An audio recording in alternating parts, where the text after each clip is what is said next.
We have reviewed the most pre-built gaming PCs in the mid-range to high-end categories on YouTube over the past year, but there's one brand we have not yet done a pre-built review for, and that's ASUS. And in this review, we're going to give you our honest and in-depth look at the new ASUS ROG G700.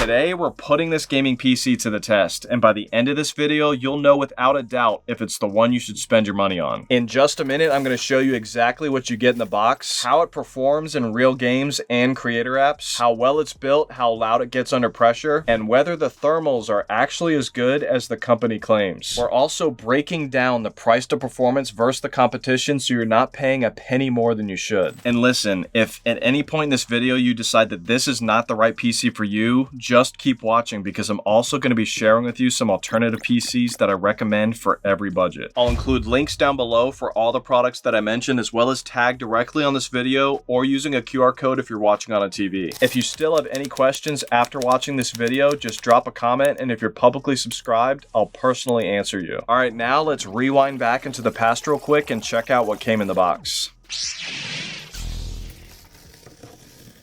First thing that came with it in the box is this small box with that massive power cable that we always get, your typical shark fin Wi-Fi antenna, quick start guide, and then they also give you an actual premium feeling and premium looking RGB gaming mouse. Probably my favorite gaming mouse to come with a pre-built gaming PC. Then you also get an RGB gaming keyboard, and quality wise, I'd say it's just barely above the included keyboards that came in pre-builts like Skytech, iBUYPOWER, and Cyberpunk PCs. Design wise, I do like the overall style of this PC.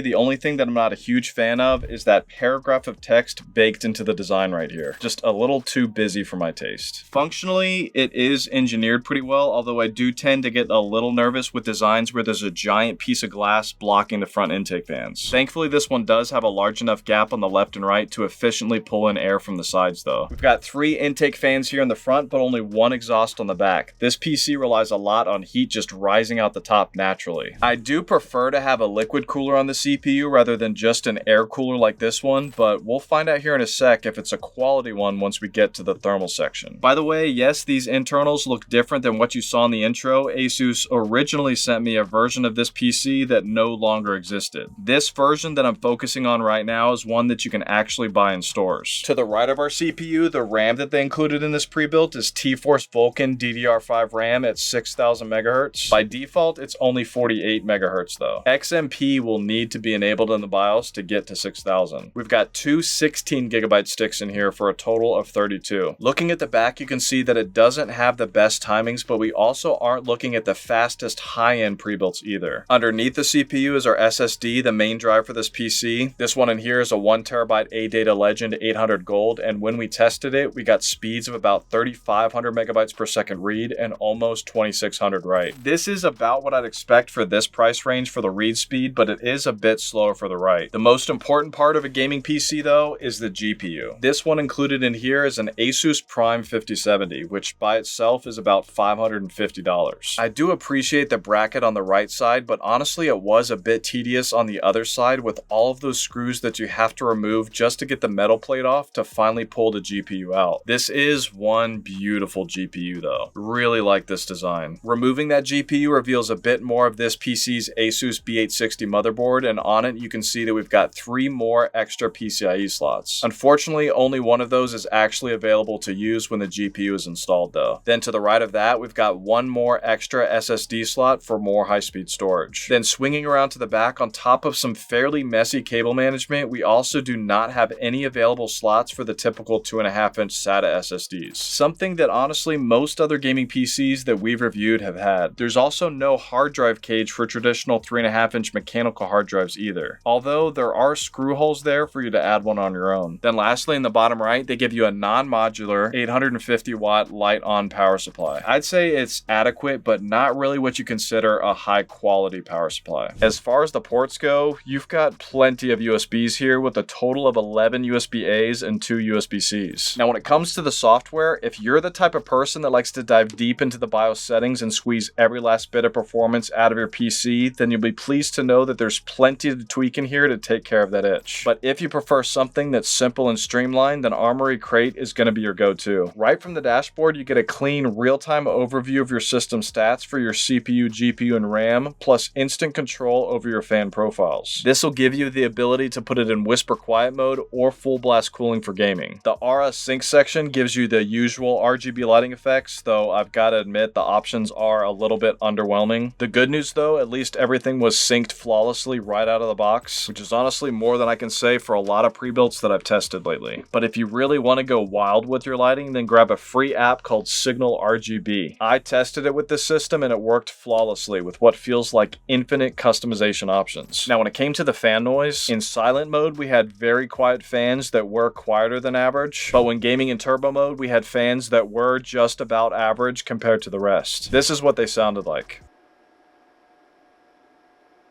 You can see here in our thermal imaging time-lapse from computer off to full-on gaming that, as usual, we do get some heat building up on the glass right next to the GPU and in the back area at the top. Taking off the glass panel and moving in closer, you can see a little bit more in detail where some of those hotter areas are. Mostly from the GPU, but also a little bit on that SSD drive there in the back. The large majority of our thermal testing was spent in actual gameplay. And these were our CPU temps for several different games at 1080p. Pretty cool overall, but looking at the averages, you can see that it's actually hotter than it should be considering a bunch of more powerful CPUs were actually a little bit cooler. Still not bad for an air cooler though. Now moving into 4K gaming, we're focusing on the GPU temperatures here because high resolution gaming puts a lot more pressure on the GPU and eases up on the CPU. And you can see in this overall chart that compared to the rest, it's pretty much exactly where we thought it would be for a 5070 GPU. So definitely adequate cooling here. Now getting into the performance and gaming benchmarks, and up next, the most important part of this review, the price to performance ratios. For Cinebench R23, which simulates its 3D rendering power, you can see that we got just a little bit better rendering performance here than a 14th gen i7 with the 265F CPU in this PC. And we got similar results in V-Ray, our other main 3D rendering benchmark as well. Our V-Ray performance score again shows this PC to be just barely above last gen when it comes to this kind of task. And if you're also a creator that does a lot of editing, you can see here in our Adobe Premiere Fusion benchmark that it actually got a pretty decent score for a PC with mid-tier specs. For 3D Mark, which is a pretty good benchmark used to predict a computer's overall gameability, we got an overall score of a little over 21,000. You can see this is slightly lower than that AVG PC Whirlwind we reviewed with that great value 9070 XT GPU. But I know what you guys care the most about, actual gaming FPS. These were our average and 1% low FPS numbers that we got for several games at their highest preset settings at 1080p, 1440p, and 4K gaming resolutions. These are some pretty respectable numbers for a gaming PC with a 5070. Then averaging all of those 1080p gaming FPS together and putting it up next to many of the other gaming PCs that we've tested, you can see that it did quite a bit better than that iBUYPOWER Slate Mesh that we reviewed that also had a 5070. About 14% more FPS than that one. And then at 1440p, about 11% better than that closest comparison. But then at 4K, you can see that it's just barely better than that one. All right, let's check out some actual Cyberpunk 2077 live gameplay. By the way, if you're wondering, these are the new Sony H9 II wireless headphones, and the sound quality is absolutely amazing. The only thing that I wish was a little bit better, the mic monitoring is not as loud as I'd like it to be, but other than that, it sounds amazing. And the noise canceling is pretty much perfect. For reference, this is what it sounds like on my very expensive studio microphone, and this is what it sounds like on the actual gaming headset microphone. Pretty impressive for a gaming headset. As usual, we've got all the graphics settings set to ultra. All right, the 1% low is at 40 FPS, the average is at 52 FPS. Honestly, for smooth gameplay, you want to have at least 60, but this is probably one of the most demanding games at 4K. Let's see what happens when we go to Ray Tracing Overdrive with DLSS off. Ooh, 15 average FPS. That ain't pretty. But this is honestly probably one of the most insane things that you can do to a gaming computer. Kind of surprised that it didn't just explode. But when we turn on DLSS, let's see what we get. Still looks pretty much just as beautiful, and now we're at 48 average FPS, so that's pretty good. Let's go ahead and see if we get at least 60 FPS when we go down to 1440p.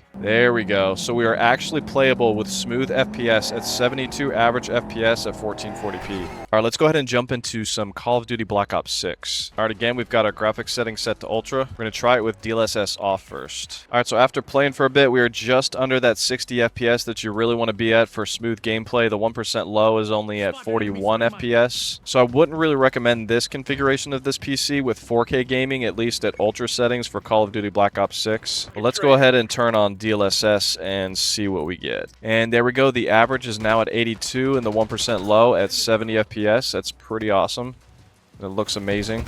And last but not least, let's jump into some Fortnite. These are all of our graphics settings, pretty much everything set to epic. So after playing for a bit, we're at 40 average FPS. That's really not high enough for smooth gameplay. The 1% low is at 30 FPS. Let's go ahead and turn on DLSS, still at quality, because it looks pretty much just as beautiful with these settings. So we're at 63 average FPS now, but the 1% low only at 46 FPS. If you get the 9800X 3D version of this computer with the 5070 Ti GPU though, that will for sure give you the numbers that you want at 4K, at least for Fortnite. We're just barely under that with these specs on this computer. Let's see if high is good enough. So yeah, at high graphics settings, we are at 86 average FPS, the 1% low at 60 FPS, so that's good enough for smooth gameplay. But for those of you that just want the most FPS possible, let's go ahead and go to 1080p and then switch this to low quality preset. All right, so we are at 200 average FPS, the 1% low at 124. Wonder what kind of FPS we can get at 1440p at low settings.